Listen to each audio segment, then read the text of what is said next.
오늘 우리에게 주시는 하나님 말씀은 마태복음 16장 13절부터 20절까지입니다.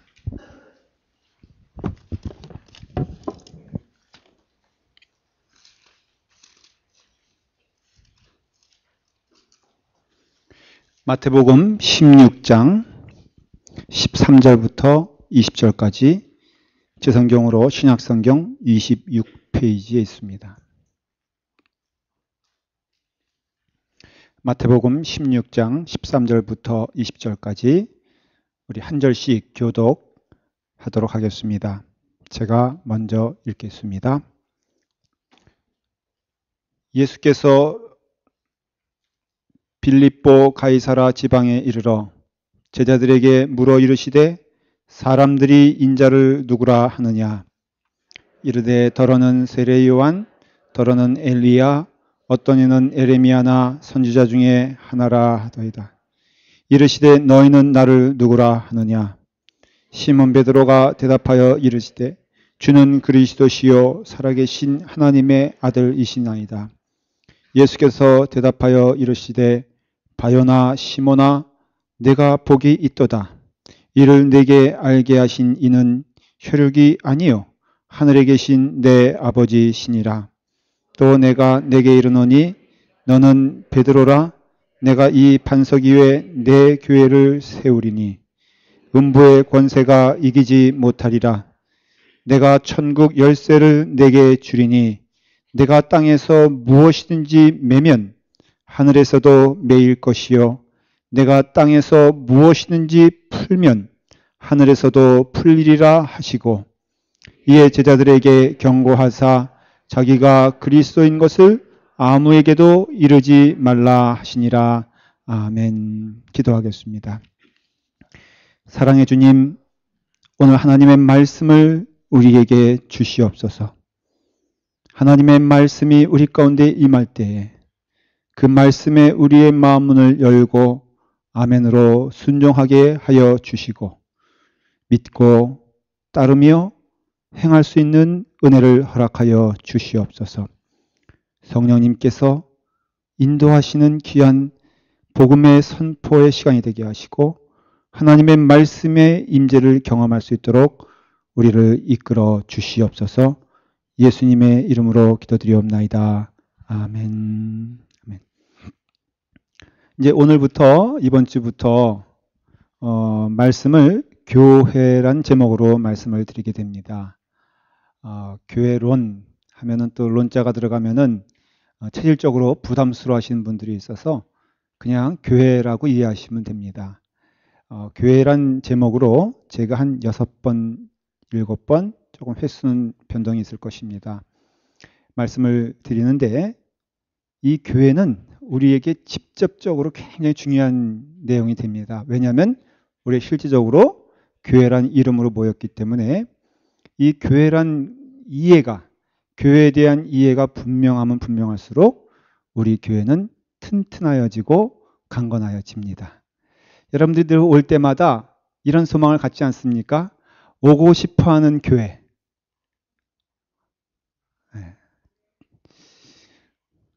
발걸음이 빨라지는 교회. 주차장에 들었으면은 너무 오고 싶어가지고 그 만화에 보면은 너무 좋은 사람 만나러 갈 때는 발이 막 보이지 않잖아요. 그렇게 되고 싶은 교회. 얼마 좋습니까? 썸머타임이 시작돼도 2시간 먼저 나올 수 있는 교회. 얼마나 좋아요. 오늘은 일부 예배 때 여러 가지 그 일이라고 2가지뿐이 없었습니다. 하나는 안 보이는 분들이 있었고 한 분은 또 너무 일찍 오신 분들이 있어요. 시계를 거꾸로 맞춰놓은 것 같아.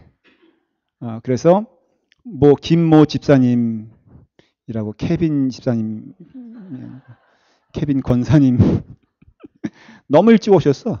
그래서 본인도 멋졌고 보는 저희도 멋졌고 어색한 침묵이 3초간 흐른 다음에 어떻게 된 겁니까? 그랬더니 너무 주님을 사모하여 2시간 먼저 왔노라고. 역시 믿음은 그렇게 자라야 돼요. 그래서 그런 오고 싶어하는 교회, 행복한 교회, 여러분 좋지 않습니까? 오면은 마음 가운데 은혜가 충만한 교회다워야 그래야 된다는 것이. 그래서 우리는 교회를 말하면서 오늘은 교회의 시작이라는 제목으로 말씀을 드립니다. 교회의 근본이라고 할 수도 있고, 교회는 어떤 기초로 모이며 무엇이 교회를 교회답게 하는가라고 할 때 결론적으로 말씀을 드리면, 주는 그리스도시요 살아계신 하나님의 아들입니다 라는 신앙의 고백으로 이루어진 교회가 참된 교회라 하는 것입니다.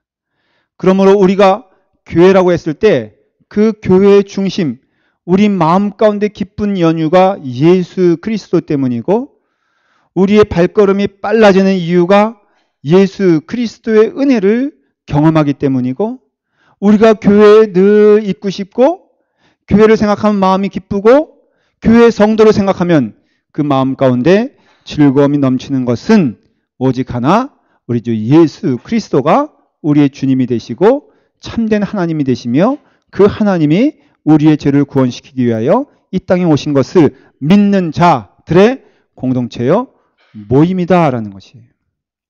왜 하나님은 우리를 각각의 신앙으로 살게 하실 뿐 아니라 우리를 또 이와 같이 때에 따라서 모이게 하실까? 무엇을 보기 원하시는 걸까? 모여서 대체 무슨 일을 하길 원하시는 걸까? 우리의 입술을 통하여선 어떠한 일들이 선포되어지고 우리의 마음으로는 어떤 것들이 서로 교류되길 원하는가라고 했을 때 그 중심에는 오직 한 분 예수 그리스도로 인하여 기쁘고 즐거움이 우리 가운데 넘치는 것이 참된 교회의 모습이다라는 것이에요. 이런 고백을 이끌어내기 위해서 예수님은 제자들에게 묻습니다. 대체 세상 사람들은 나를 누구라고 하느냐? 참 이거 보면은 우리가 언뜻 생각하면 예수님도 할 수 없다. 세상 사람들에게 있어서 인기에 연연하는 그런 예수님을 본다라고 하면은 오해입니다. 저도 가끔 그런 오해를 받아요. 스스로 여러분 제가 잘생겼다고 생각합니까? 못생겼다고 생각합니까? 제가 물어보면은 아주 저를 이렇게 한질 이렇게 낮은 수준의 눈으로 보는 경우가 있는데, 그게 왜 물어보겠습니까? 다 성서적이기 때문에 물어보는 겁니다. 예수님도 물어보셨는데 그래 안 그래요? 그래서 예수님께서 물으십니다. 대체 세상 사람들은 나를 누구라고 하느냐? 이것은 제자들에게 참된 목적, 너희는 나를 누구라고 하느냐라고 물어보시기 위해서 이 세상 사람들이 답하는 것은 정답이 아니다라는 것을 말해주기 위해서 이제 물어보신 것입니다. 대략 세상 사람들은 세 가지로 대답하고 있다라고 말하고 있어요. 첫째는 세례 요한이 다시 오신 것 같습니다. 세례 요한 같습니다. 어떤 자들은 엘리야 같습니다. 어떤 자들은 예레미야 같습니다. 근데 이 세 사람들이 다 특징이 있거든요. 세례 요한은 폭발적인 영의 능력으로 회개를 강조했고, 또 천국 하나님의 나라에 대하여 임박하게 임한 하나님 나라에 대해서 강조한 사람이에요. 그러니까 그와 같이 예수님을 통해서 그걸 본 거예요. 왜? 예수님께서 하나님의 나라를 강조하셨거든. 천국이 가까이 왔다라고 말씀하신 것은 세례 요한이나 예수님이나 동일한 메시지였거든요. 그러니 세례 요한 같다. 엘리야는 누구냐 하면은 메시아를 예비하신 분이에요. 그래서 오실 메시아에 대해서 선포하고 불의한 길을 의의 길로 인도하게 하고, 또한 하나님의 은혜 아래서 회개하고 또한 그의 죄를 고백하라고 이스라엘 사람들에게 말씀하신 선지자거든요. 예수님이 엘리야라 하는 것은 그 가운데 한 분이라는 것이 그러니까 오실 메시아를 준비하는 선지자 가운데 아주 강력한 능력을 가진 그런 선지자 가운데 한 명이다라는 것이죠. 예레미야는 죽어가는 이스라엘, 멸망하는 예루살렘에 향하여 눈물을 흘린 눈물의 선지자입니다. 예레미야가 그래서 그 별명이 눈물의 선지자예요. 그와 같이 사랑이 많고 눈물이 많고 그 마음 가운데 뜨거운 사랑이 있는 그런 분, 예수님이 그런 분 아니겠느냐? 그와 같은 사랑이 충만한 분이다. 그러니 그런 가운데 고백되어지는 내용들이 뭐냐면은 예수님은 선지자 가운데 한 분이다. 사람 가운데 한 사람이다. 사람 가운데 하나님의 능력을 많이 받은 자다. 그런 이해를 가지고 있었다는 것이죠. 예수님께서는 그 말에 대해서 아무 말씀도 안 하시고, 그러면 좋다. 너희는 나를 누구라고 하느냐라고 했을 때 늘 그때 앞장서는 사람이 있죠. 베드로입니다. 베드로는 하여간 그냥 예수님께서 물어보시면은 베드로가 실수가 많지만은 참 사랑을 받았어요. 그래서 베드로가 제자들을 대표해서 뭐라고 하냐면은 주는 그리스도시요 살아계신 하나님의 아들입니다. 대답을 했어요. 이게 성경에서는 한마디로 베드로가 그 말을 할 때에는 맨정신으로 한 게 아니다라는 것을 말하고 있어요. 왜냐하면 예수님도 깜짝 놀라신 거예요. 베드로가 그런 말을 할 줄을 예수님이 아셨겠죠. 그런데 육신의 표현으로 보면은 뭐라고 감동하시냐면은 17절에 예수께서 대답하여 이르시되 바요나 시몬아 내가 복이 있도다. 이를 내게 알게 하신 이는 혈육이 아니요 하늘에 계신 내 아버지시니라. 성령님의 역사로 네가 답했다는 것입니다. 그래서 예수 그리스도를 온전히 믿는 자들은 제정신으로 사는 게 아니라 성령의 정신으로 사는. 저는 그래서 우리가 어릴 때 그런 표현 많이 들었잖아요. 너는 예수한테 뭐라 그러죠? 보통 표현하기를 예수께 미쳤다 그렇게 말을 하죠. 그래서 미쳤다는 것은 뭐예요? 내 정신이 아닌 딴 것으로 이야기하고 행동하고 답한다는 것이죠. 맞아요. 우리는 이런 길을 가고 싶지만은 성령님께서는 저 길을 인도하실 때는 그 가운데 우리의 정신을 포기하고 우리의 경험을 포기하고 하나님께서 기뻐하시는 삶의 방법으로 나아갈 때는 이 세상 사람들 보기에는 그게 온전한 정신이 아니죠. 그만큼 예수님께서 베드로의 고백을 너무너무 기뻐하셨다는 것이에요. 그러니까 그와 같이 예수님이 이렇게 표현하신 적이 성경에 없거든요. 그러니까 이것을 우리가 꼭 붙잡고 가야 돼요. 베드로의 고백이 우리의 고백이 되어야 됩니다. 그러면 여러분 예수님께서 가장 기뻐하실 줄 저는 믿습니다. 여러분들 입술을 통하여서 이렇게 고백하면 돼요. 주는 그리스도시요 살아계신 하나님의 아들이십니다. 한번 같이 고백할까요? 주는 그리스도시요 살아계신 하나님의 아들이십니다. 여러분들이 함께 쫓아있지만은 제가 보기엔 좀 부족해. 노래방에서 노래 부르는 그 절규의 음성으로 사실은 해야 돼요. 그만큼 귀중한 거예요. 여러분들 삶 가운데 고백이 있어야 되는데 그 고백은 오직 하나, 주는 그리스도시요 살아계신 하나님의 아들이십니다 라는 고백 위에 예수님께서 칭찬하시면서 뭐라고 말씀하시냐? 천국의 열쇠를 내가 너희에게 주노라. 너는 이제는 시몬이 아니라 너는 이제는 베드로다 그랬어요. 베드로는 반석이란 뜻이에요. 시몬은 육신의 이름이고 베드로는 영적 이름입니다. 마치 우리가 인간인 이름 김도민이라는 이름을 가지고 있지만 우리는 신앙적으로 우리는 신자, 믿는 자, 크리스찬, 기독교인이라는 이름을 새로 갖는 것처럼 베드로는 시몬이라는 육신적인 이름에서 그의 고백을 통하여 베드로란 이름을 받았고 베드로는 반석입니다. 그 반석 위에 내 교회를 세울 것이다 라는 것이죠. 그러니까 그 베드로의 고백 위에 세워진 것이 교회라는 것을 말해주고 있습니다. 이것이 그 사람을 의미하냐? 베드로에게 세워지는 교회를 말하냐? 아니면 베드로가 한 고백 위에 세워진 교회를 말하냐? 대단히 중요한 문제입니다. 다시 말씀드릴게요.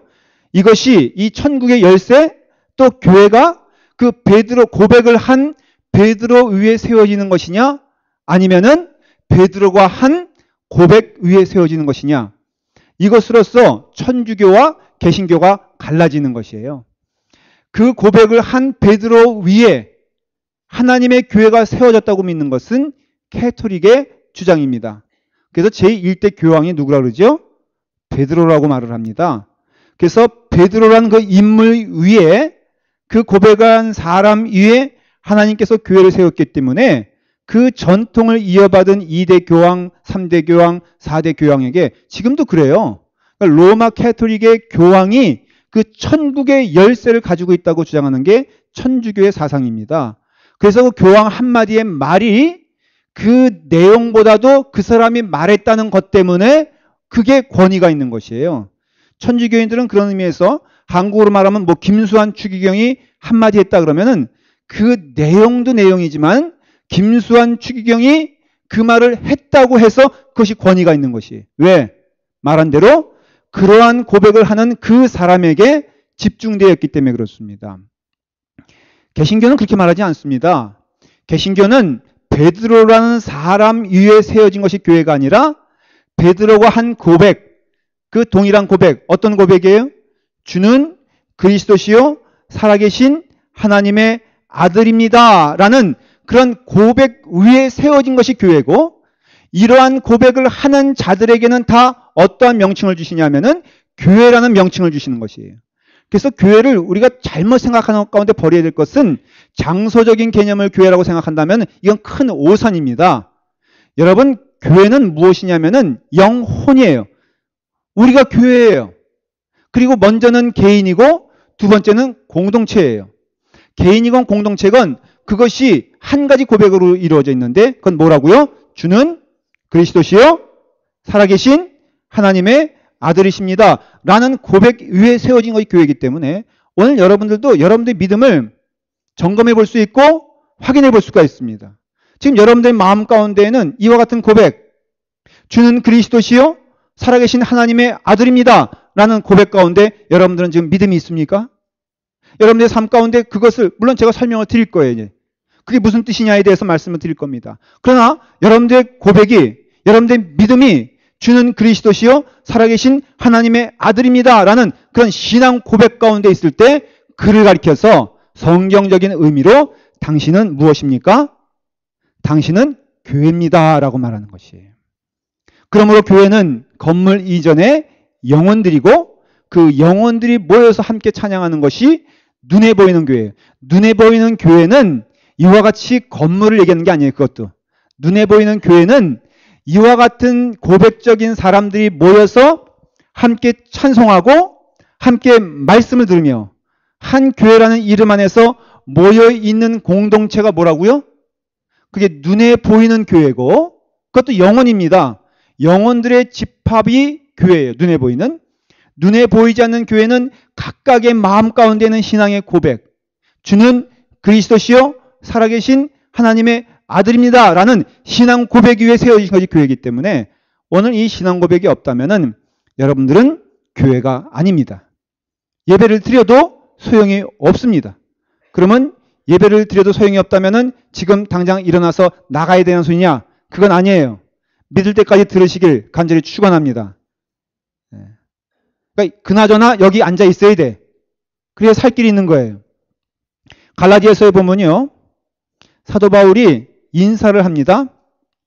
사람들에게서 난 것이 아니요 사람으로 말미암은 것도 아니요 오직 예수 그리스도 하면서 하나님 아버지로 말미암아 사도된 바울은 함께 있는 모든 형제로 더불어 갈라디아의 여러 교회들에게 말을 하면서 그 다음에는 빌립보서 1장 1절에 그리스도 예수의 종 바울과 디모데는 그리스도 예수 안에서 빌립보에 사는 모든 성도들과 또는 감독들과 집사들에게 편지하노니, 이 모든 성도들이란 것은 모든 교회란 뜻과 동일한 것을 의미하는 것이에요.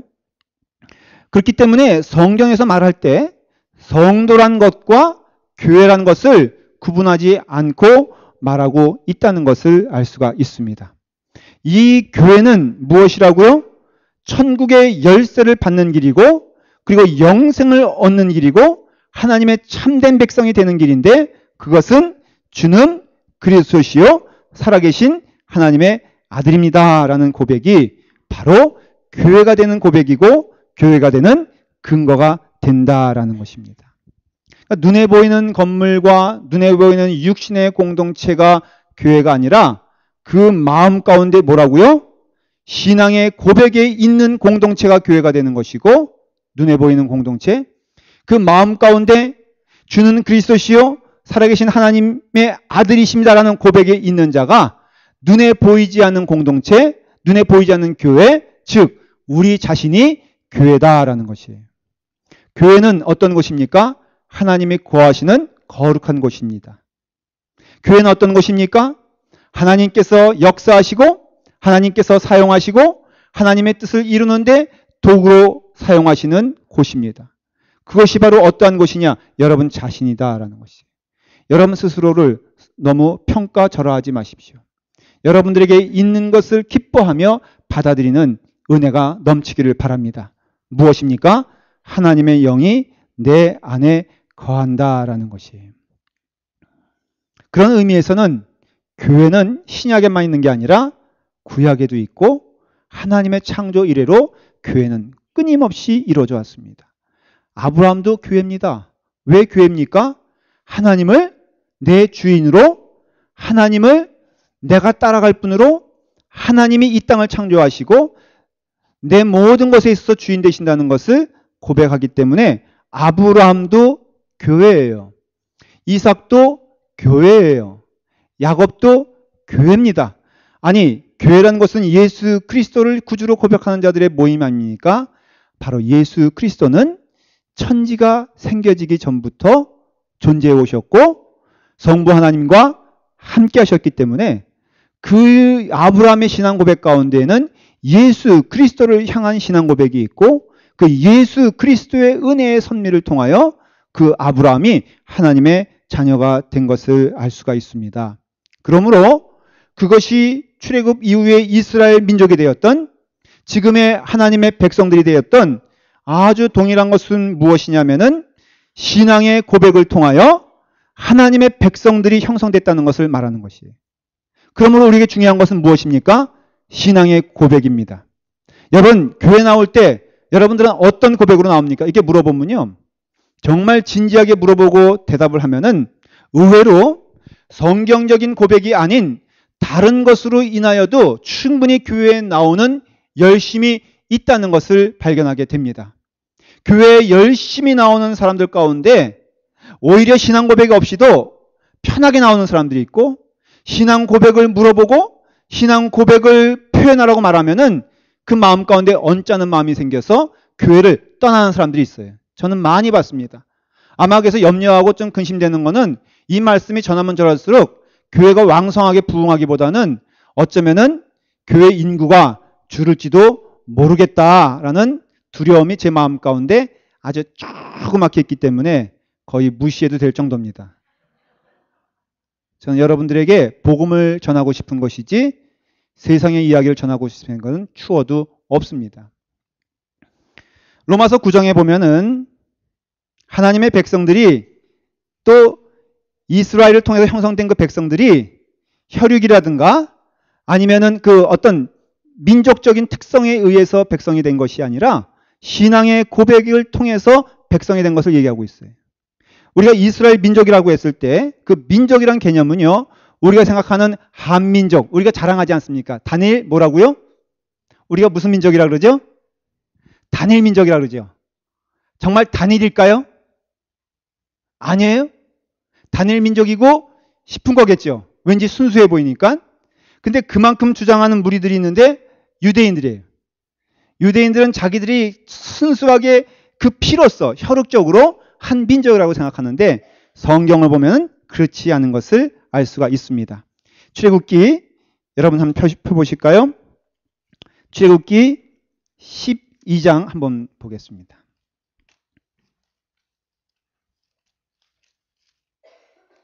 출애굽기 12장 37절. 출애굽기 12장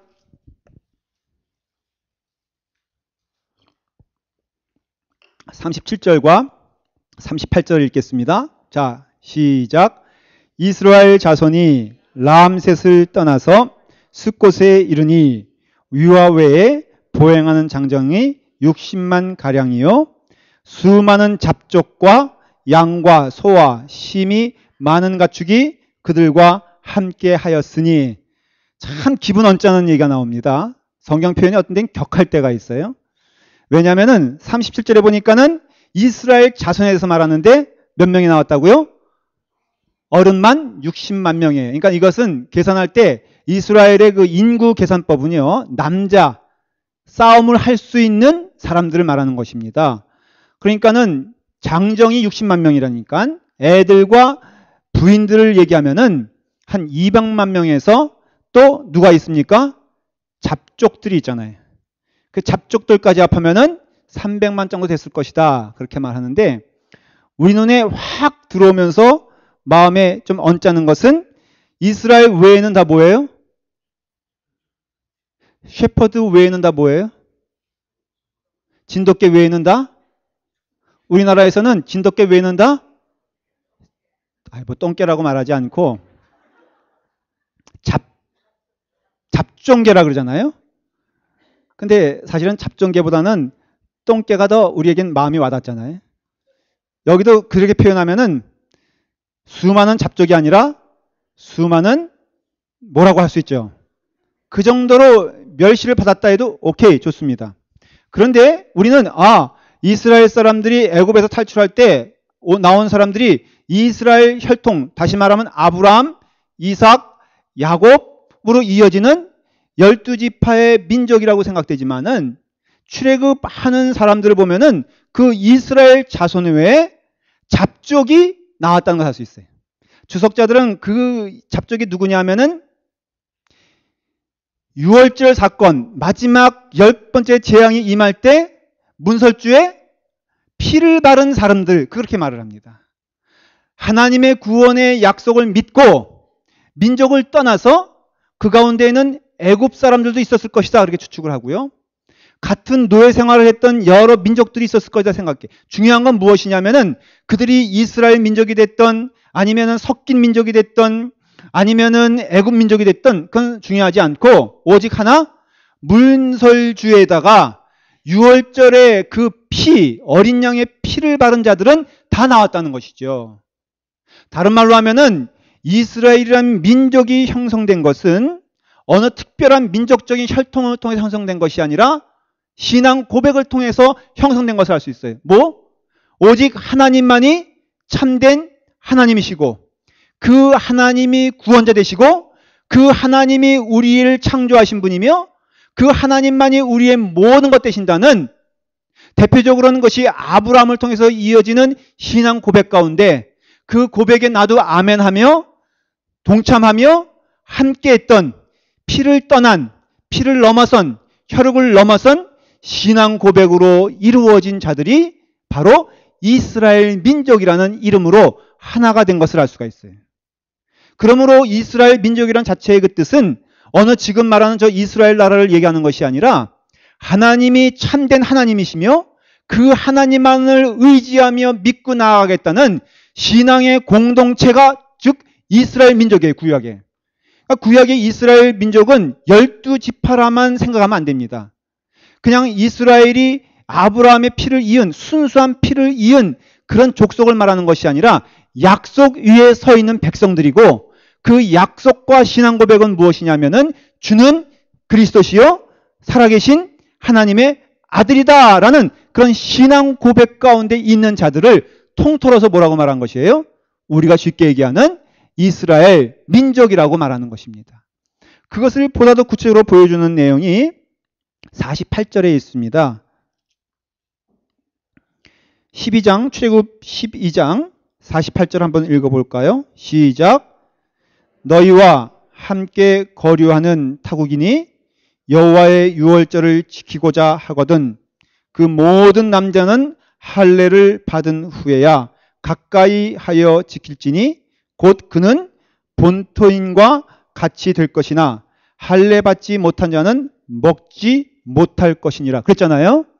여기 그 저희 잡족들 표현이 자꾸만 그러니까 타국인들이라고 하십시다. 성경도 그 때로는 그것에 대한 그 양심의 가책을 느꼈는지 38절에는 잡족이라고 되어 있고 48절에는 타국인이라고 되어 있어요. 똑같은 얘기입니다. 지금.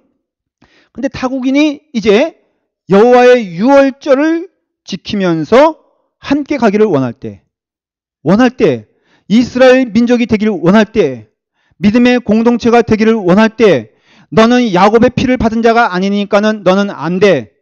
너는 약속의 백성들이 아니니까 안 돼. 이것이 아니라 어떤 타국인이든 그 사람이 애굽 사람이 되었던 그 사람이 뭐 어떤 아프리카에서 왔던 흑인들도 있었을 거라는 것이죠.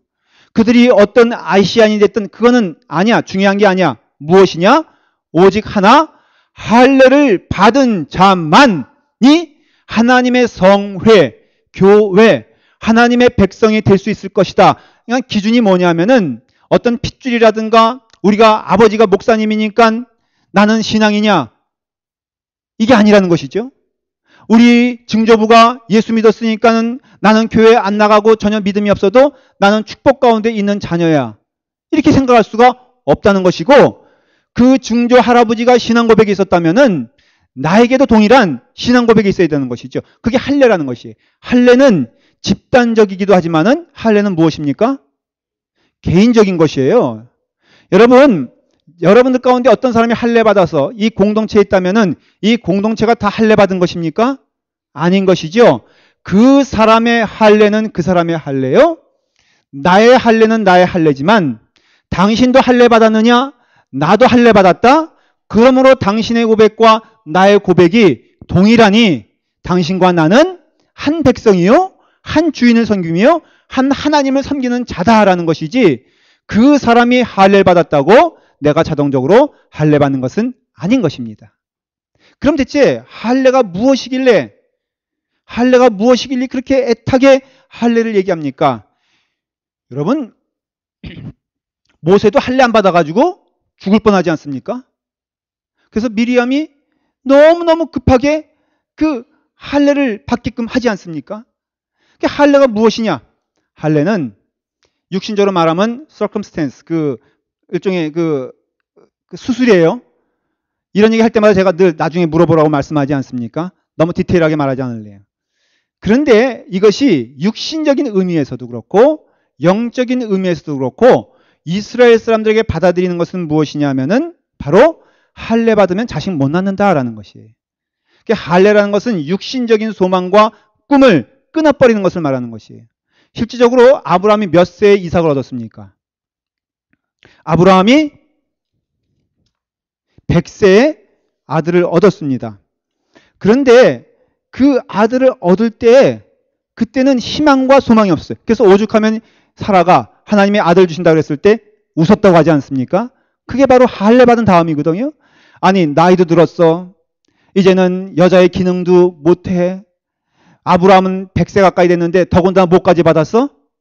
할례까지 받았어. 참 이상하지 않아요?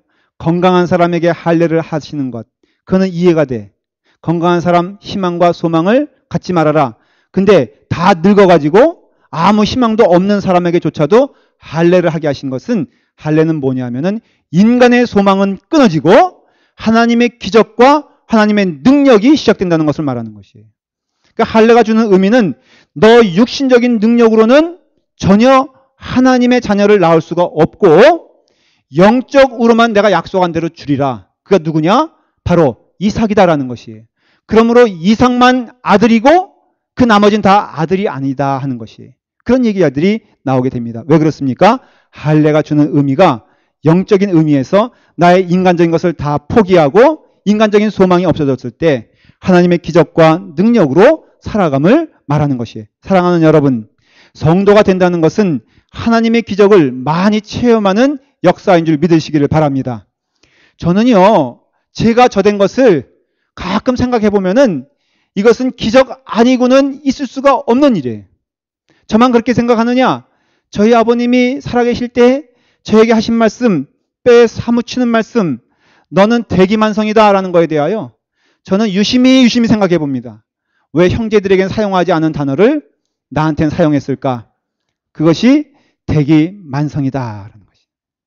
저희 바로 위에 있는 형은, 도민아, 나는 네가 미국 가서 공부를 무사히 마칠 거라고는 정말로 생각하지 못했다. 그렇게 말을 할 때는 그것이 격려인지 그것이 어떤 뜻인지 지금도 궁금합니다. 여러분, 이와 같이 나의 나단 것을 생각해 보면은 기적 아니면은 대답할 수가 없어요. 여러분들도 이 자리에 앉아 있는 것 자체가 기적 아닙니까? 하나님의 은혜로 앉아 있는 거 아닙니까? 그것이 바로 무엇이냐? 할례의 신앙이라는 것이. 나의 나된 것은 내 능력으로 된 것이 아니에요. 오직 하나님의 능력과 하나님의 은혜와 하나님의 기적의 손길을 통하여 내가 이 자리에 온 것입니다. 로마서 9장 6절에 사도 바울은 그것을 명쾌하게 설명하고 있어요. 이런 것입니다. 또한 하나님의 말씀이 폐하여진 것 같지 않도다. 이스라엘에서 난 그들이 다 이스라엘이 아니요 또한 아브라함의 씨가 아니라 그 자녀가 아니라 오직 이삭으로부터 난 자라야 내 씨라 칭하리라 하셨으니 곧 육신의 자녀가 하나님의 자녀가 아니라 오직 약속의 자녀가 씨로 여기심을 받았노라. 사도 바울이 이 이야기를 강조하는 것은요, 육신적으로 내려온 줄기가 이스라엘 백성이 아니라는 것이에요. 구원의 백성이 그렇게 해서 이루어진 것이 아니에요. 만일에 그렇다면은 하나님의 백성이라고 하면은 육신적인 피로 이루어진 것이면 이삭과 대별되는 자가 누굽니까?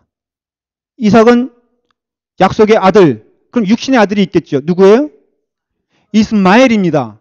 이스마엘은 아브라함의 피를 받은 자인가요? 아닌 자인가요? 받았기도 했고 안 받았기도 했어요. 받았다는 뜻은 육신적으로는 그는 분명 아브라함의 자녀예요. 피가 흐르고 있어요. 에돔 사람이 있어요. 그러면 여러분, 그 지금 아랍에 싸우고 있는 많은 사람들, 이라크 사람들, 시리아 사람들, 이스라엘과 원수되는 이집트 모든 사람들이 다 사실은 이스라엘과 육신적으로는 한 형제요, 한 패밀리지요. 그러나 성경은 그들을 패밀리라고 말하지 아니하고 구별된 자들이라고 말하는 것은 그건 뭘 뜻하냐면은 약속으로 태어난 자녀만 하나님의 자녀로 인정하겠다는 것이에요. 그게 바로 이삭이에요. 이삭은 아브라함의 능력으로 태어난 것이 아니라 하나님의 약속으로 태어난 자녀고, 그 뒤를 통하여 야곱, 에서는 없어요? 있잖아요. 그렇죠.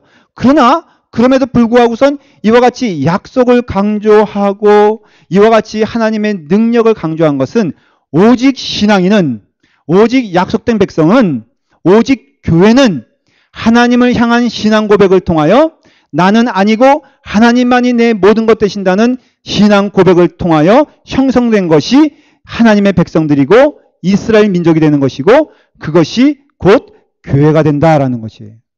그러므로 구약에 나오는 이스라엘 민족을 혈육적이거나 혈통적으로 어떤 육신적인 개념에서 하나님의 백성 이스라엘 민족이라고 이해하면 안 되고, 그 이스라엘 민족은 결국은 신앙 고백을 통하여 이렇게 해서 라합이 들어가지 않습니까? 룻이 들어가지 않습니까? 이와 같이 이방 여자들도 들어갈 수밖에 없는 이유는 그들의 신앙이 하나님을 향해 있었기 때문에 문은 누구에게나 열려 있고 오직 주는 그리스도시요 살아계신 하나님의 아들입니다라고 고백하는 그 신앙 가운데 하나님께서는 그 자녀로 삼으시고 하나님께서는 인도해 주신다라는 것이에요. 이것이 우리의 신앙의 고백이 되어야 돼요. 그래서 로마서 10장 11절 이어서 사도 바울이 그 이스라엘 민족, 할례받은 민족이 왜 영적 공동체냐? 오직 하나님의 약속을 믿는 자만이 공동체가 된다라고 하면서 10장 이후부터는 예수 그리스도에 대해 말합니다. 뭐라고 말하냐? 성경에 이르되 누구든지 저를 믿는 자는 부끄러움을 당하지 아니하리니 유대인이나 헬라인이나 차별이 없음이라 한 주께서 모든 사람의 주가 되사 저를 부르는 모든 사람에게 부유하시도다. 누구든지 주의 이름을 부르는 자는 구원을 얻으리라 하셨느니라. 여기서 사도 바울이 강조하는 게 차별이 없다. 누구나? 유대인이나 헬라인이나 이 얘기를 하는 것이에요. 유대인들은 스스로 유대인의 육신적인 혈통만 가진 자들이 하나님의 백성 교회라고 말할 때 사도 바울은 그거 아니야. 너희들이 유대인이 됐던 너희들이 헬라인이 됐던 만일에 너의 마음 가운데 참된 신앙의 고백이 없으면은 너희들은 하나님의 백성이 될 수가 없어. 그게 유대인이라고 약속되어진 것이 아니야. 반대로 그 사람이 헬라인이 됐던 소위 말해서 여기 보면 잡족이 됐던 아니면 타향인이 됐던 이방인이 되었던 너희들의 마음 가운데 신앙 고백이 있느냐? 주는 그리스도시요 살아계신 하나님의 아들이심을 믿느냐? 우리 주 예수 그리스도가 하나님이시요 그 하나님이 육신을 입고 이 땅에 오신 것을 믿느냐라는 신앙 고백 위에 하나님의 교회가 세워진다는 것을 말하고 있는 것이에요. 지금 베드로가 고백한 내용이 그것이고, 성경에서 말하는 누구든지 주의 이름을 부른 자는 구원을 얻게 될 것이다 말해서 우리의 믿음은 오직 한 분 예수 그리스도께 붙어있는 자가 되는 것입니다. 종교적인 의미에서 어떤 한 육신적인 육신을 입고 오신 한 인간에게 하나님이라고 고백하며 그분에게 매달려 있는 종교는 기독교뿐이 없습니다. 불교, 이슬람교, 힌두교 다 그들은 어떤 인간을 집중하지 않아요. 그러나 기독교는 철저하게 예수 그리스도라는 한 분, 바로 우리 주 예수 그리스도, 나를 구원하신 십자가에 달리신 그러나 부활하신 그 예수 그리스도를 중심으로 우리는 하나가 되어서 그분을 고백하는 신앙 고백 위에 누구든지 그 고백을 하는 자에게 하나님의 교회가 된다는 은혜와 영광과 축복을 주신 것이에요. 그러므로 사랑하는 여러분, 여러분 가운데 예수 그리스도가 여러분 마음의 주인이 되기를 기도하십시오. 그것이 하나님을 믿는 신앙입니다. 여러분 어디든지 하나님의 계심을 믿고 체험하길 원하십니까? 여러분의 마음입니다. 생각해 보십시오. 자연을 지으신 분도 하나님이시고 온 천하 만물의 주인이 하나님인 건 사실이지만 내 마음에 하나님이 없다면 우리는 어느 곳을 가든지 하나님을 경험할 수 없을 것입니다. 맞습니까? 틀립니까? 자연에 가도 집에 가도 직장에 가도 내 마음 가운데 하나님이 없다면 우리는 어디선지 하나님 볼 수 없으며 이분 예배 시간에 참여한다 할지라도 그 마음 가운데 참된 신앙 고백이 없으면 여러분들은 하나님이 없는 것입니다.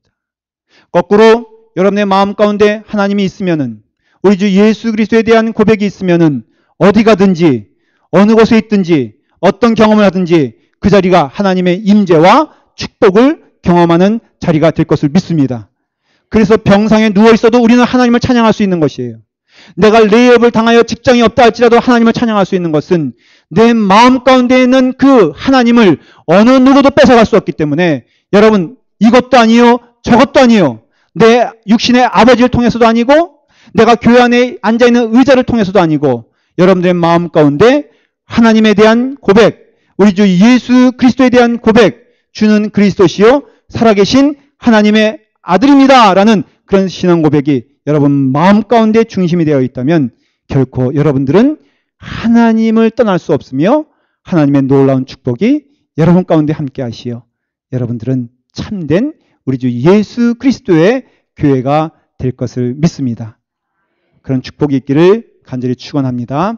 기도하겠습니다. 아버지 하나님, 우리에게 영적인 할례를 허락하여 주시니 감사합니다. 우리의 육신에 손을 듭니다. 우리 육신의 경험을 포기합니다. 우리 육신적인 모든 것들을 다 이대려 놓고 이제는 오직 하나님만이 나의 주인이시오, 하나님만이 나의 기쁨이시오, 하나님만이 나의 영광이시오, 우리가 천국에 가는 길에 있어서 오직 하나님의 은혜만을 붙잡고 가기를 원합니다. 이 교회 안에서 주는 그리스도시요 살아계신 하나님의 아들이라는 신앙 고백 위에 우리 모두가 함께 반석이 될 수 있도록 인도하여 주시옵소서. 우리의 고백 위에 세워지는 교회가 되게 하여 주시옵소서. 모든 성도들이 사람의 위로와 사람의 뜻과 사람의 도움을 간구하지 아니하고 오직 전능하신 하나님과 우리 주 예수 그리스도의 은혜만을 사모할 수 있는 믿음의 자녀들 될 수 있도록 축복하여 주시옵소서. 사람들이 나를 위로해 주지 않는다고 슬퍼하지 않게 하시고 낭망하지 않게 하시고 오히려 그런 가운데 하나님만은 나의 반석이라는, 하나님만이 나의 구원이라는 귀한 은혜를 체험하여 우리 신앙이 사람으로부터 하나님께로 향하여 쓸 수 있도록 인도해 주시옵소서. 예수님의 이름으로 기도드리옵나이다. 아멘.